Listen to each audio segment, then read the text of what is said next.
ભરપૂર, ખાવામાં ટેસ્ટી અને બાળકોના ફેવરેટ સ્ટફ પાઉં પીઝા રેસીપી આજે હું તમારી સાથે શેર કરવાની છું। હવે માર્કેટમાં પીઝા તો તમે ખાધા હશે, પણ આજે આપણે પાઉંના પીઝા બનાવવાના છે, તે પણ સ્ટફિંગવાળા। તો પાઉં સ્ટફિંગ પીઝા બનાવવા માટે પહેલાં તો આપણે સ્ટફિંગ બનાવવાનું છે। તો સ્ટફિંગ બનાવવા માટે પેનમાં બટર ઉમેરવાનું છે। હવે બટર બળી ન જાય તેની માટે 1 ચમચી તેલ ઉમેરવાનું છે। તેલ ઉમેરવાથી બટર બળતું નથી। હવે બટર ઓગળી જાય પછી આપણે વેજીટેબલ ઉમેરવાના છે। અહીંયા મેં ડુંગળી, ગાજર અને કેપ્સિકમને ચોપ કર્યા છે, તો ડુંગળી ઉમેરી અને સાતળી લઈશું। અહીંયા તમારે બીજા કોઈ વેજીટેબલ એડ કરવા હોય તો પણ તમે ઉમેરી શકો છો। ડુંગળી સોફ્ટ થઈ જાય પછી ચોપ કરેલું કેપ્સિકમ અને ગાજરને ઉમેરી લેવાનું છે અને સાથે મિક્સ કરી લેવાનું છે। હવે ડુંગળી, ગાજર અને કેપ્સિકમ સોફ્ટ થાય ત્યાં સુધી સાતળી લેવાના છે। અહીંયા થોડુંક મીઠું ઉમેરી લઈશું એટલે વેજીટેબલ સોફ્ટ થઈ જશે।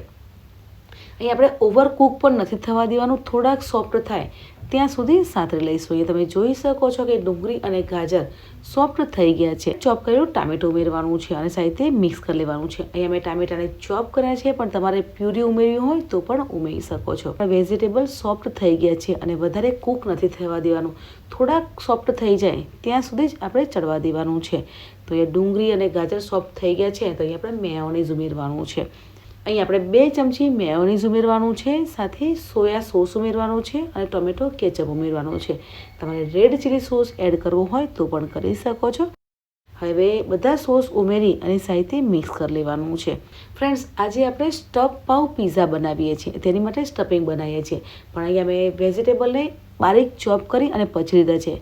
તમારે મોટી સાઇઝમાં ચોપ કરી અને પછી ઉમેરવા હોય તો પણ ઉમેરી શકો છો, પણ માર્કેટમાં જે પીઝાનું સ્ટફિંગ હોય તે રીતે આપણે સ્ટફિંગ ઘરે બનાવીએ છીએ, એટલે મેં એકદમ ફાઇન ચોપ કર્યું છે। અહીંયા મેં પનીર લીધું છે, તો પનીરને પણ નાના પીસીસમાં કટ કરી અને ઉમેરી લેવાનું છે અને તે જ પ્રમાણે ચીઝ લીધું છે, ચીઝને પણ ઉમેરી લઈશું। અહીંયા મેં મોઝરેલા ચીઝ લીધી છે, તમારે કોઈ પણ ચીઝ લેવી હોય તે લઈ શકો છો। હવે ચીઝ ઉમેરી અને સાથે મિક્સ કરી લેવાનું છે। તો અહીંયા આપણું સ્ટફ પાઉં પીઝા બનાવીએ છીએ, તો પાઉંનું સ્ટફિંગ છે તે બનીને તૈયાર થઈ ગયું છે। તો હવે ચીઝ મેલ્ટ થાય ત્યાં સુધી કૂક થવા દઈશું।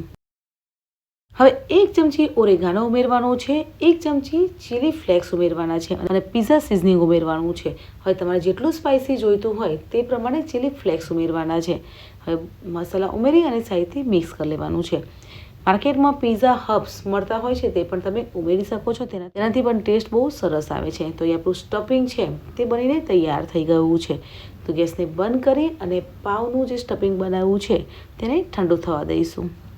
હવે આપણે ગાર્લિક બટર બનાવી લઈશું। તો ગાર્લિક બટર બનાવવા માટે એક વાડકીમાં 3 થી 4 ચમચી બટર લેવાનું છે।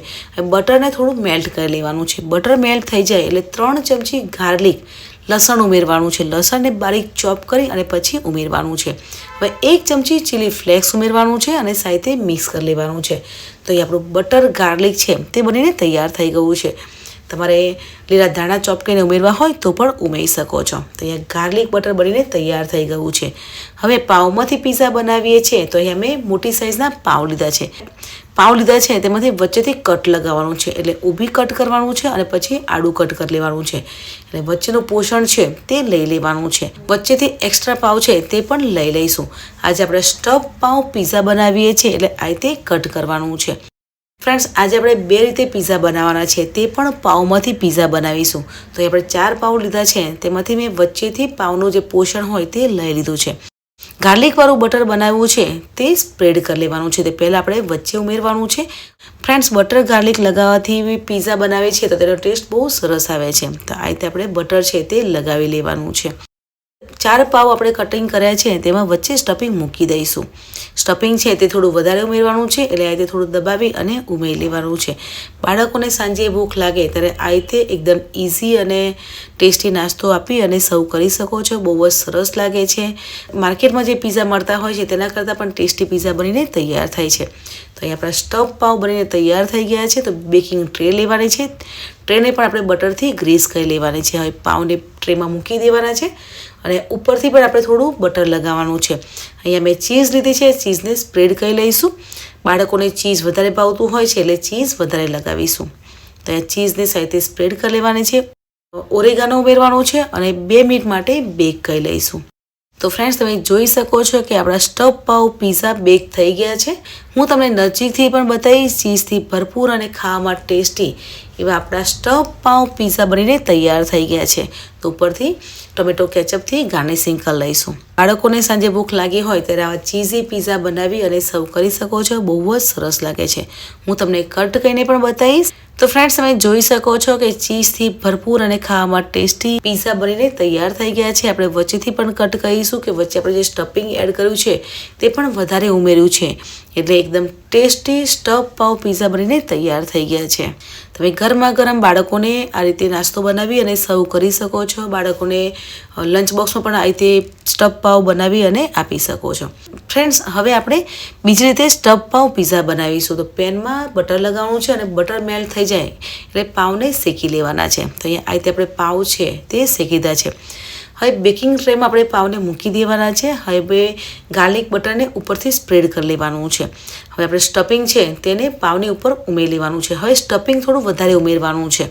સ્ટફિંગ વધારે હોય તો બાળકોને વધારે સારું લાગે છે. તો આ રીતે સ્ટફિંગને સાથે સ્પ્રેડ કરી લેવાનું છે. અહીંયા મેં પાઉં લીધા છે, પણ જો તમારે પાઉં ના લેવા હોય તો બ્રેડથી પણ તમે આ રીતે પીઝા બનાવી શકો છો. તે પણ બહુ જ સરસ લાગે છે. હવે જે સ્ટફિંગ લીધું છે તેને સાથે મિક્સ કરી લેવાનું છે.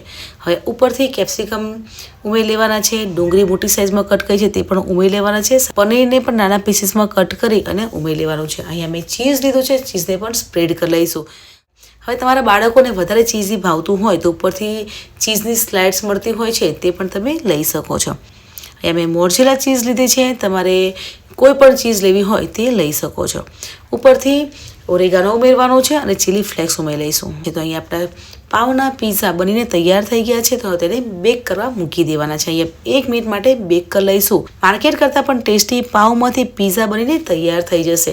ફ્રેન્ડ્સ, બાળકોને ટેસ્ટી ખાવાનું મન થતું હોય છે ત્યારે માર્કેટ કરતાં પણ ટેસ્ટી અને ચીઝથી ભરપૂર એવા આપણા પાઉંમાંથી પીઝા બનાવી અને સર્વ કરી શકો છો. તમે બાળકોને લંચ બોક્સમાં પણ આપી શકો છો અને સાંજે ઓછી ભૂખ હોય ત્યારે પણ તમે આ રીતે પીઝા બનાવી અને સર્વ કરી શકો છો. મને કમેન્ટમાં પણ જરૂરથી જણાવજો કે તમને આજની રેસીપી કેવી લાગી. Bye bye.